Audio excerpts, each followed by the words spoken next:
নমস্কার বন্ধুরা, অতি সোলার ইলেকট্রিক্যালসে আপনাদের সকলকে স্বাগত। তো আজকে আমাদের একটি কাজ হতে চলেছে বীরভূমে বোলপুর স্টেশনের দুটি স্টেশন পরে আহমদপুর জংশন বলে একটি জায়গাতে।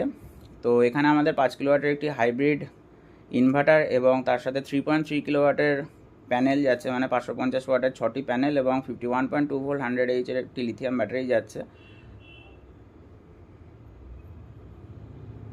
তো আমরা কাস্টমারের লোকেশানে চলে এসেছি।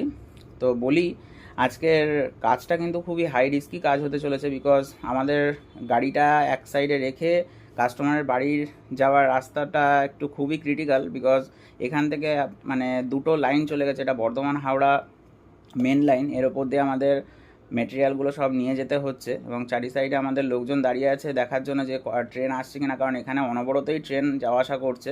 তো দেখতেই পাচ্ছেন ইনভার্টারটা খুবই ভারী হওয়ার কারণে 4-5 জন মিলে ক্যারি করতে হচ্ছে। যাই হোক, লোকেশানটা খুবই সুন্দর ছিল, আশেপাশে গ্রিনারি এবং সামনে ভুট্টার ক্ষেত দেখতেই পাচ্ছেন, এর মধ্যে দিয়ে কাস্টমারের বাড়ি যাওয়ার পথ। তো আমরা কাস্টমার বাড়ির লোকেশানে চলে এসেছি। এখানে ইনভার্টার, ব্যাটারি এবং প্যানেল আনলোডিং হয়ে গেছে।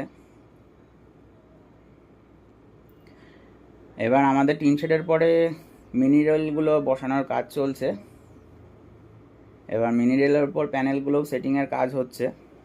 আমাদের আজকের কাজটা সিরিয়াসলি খুব হাই রিস্কি কাজ, বিকজ আমাদের ইনভার্টার, ব্যাটারি এবং প্যানেল এত হেভি লোডের মেটেরিয়ালগুলোকে আমরা পুরো মেন লাইন পার করে এত দূর অবধি ক্যারি করেছি। দেখতেই পাচ্ছেন আমাদের প্যানেল বসানো অলমোস্ট কমপ্লিট।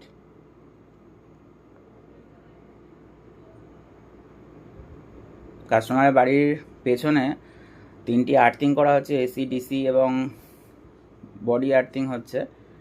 এখানে আমরা আর্থিং পিট কভার এবং আর্থিং কেমিক্যাল ইউজ করেছি এবং পুরো আর্থিংটি একটি পাইপের মধ্যে দিয়েই গেছে তারগুলো। আমাদের আর্থিংও কমপ্লিট হয়ে গেছে। আমাদের এখানে টোটাল সেটআপটা ইনস্টলেশন হয়েছে। ডিসিডিবি, এসিডিবি, বাসবার, ইনভার্টার এবং ব্যাটারি এখানেই রাখা হয়েছে।